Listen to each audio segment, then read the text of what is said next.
মৃত্যু অমোঘ সত্যের নাম, কিন্তু কিছু মৃত্যু মেনে নেওয়া যায় না। উরুগুয়ে ফুটবলার হুয়ান ইজকুয়েরদোর মৃত্যুটাও ঠিক তেমন। মাত্র ২৭ বছর বয়সে পৃথিবীর মায়া ছাড়তে হলো। ফুটবল মাঠেই ঘটে যাওয়া দুর্ঘটনায় কেড়ে নিল জীবন। হাসপাতালের বেডে ৬ দিনের চেষ্টা বৃথা গেল, যার মৃত্যুতে লাতিন আমেরিকার ফুটবলে নেমেছে শোকের ছায়া।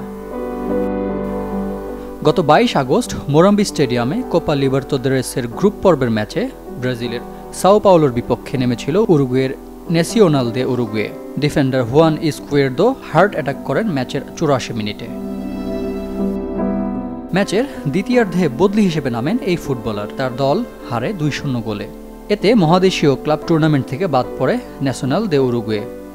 কিন্তু খেলার ফলাফল ছাপিয়ে আলোচনায় ছিল হুয়ানের ইনজুরি।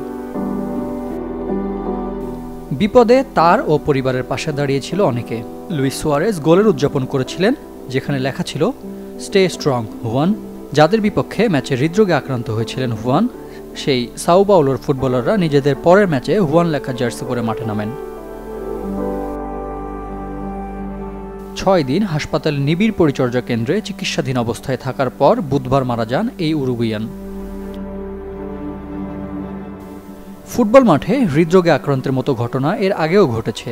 ২০২১-এর ইউরোতে ফিনল্যান্ডের বিপক্ষে ম্যাচ চলাকালীন ডেনমার্কের অধিনায়ক ক্রিস্টিয়ান এরিকসন এরকম ঘটনার সাক্ষী হন।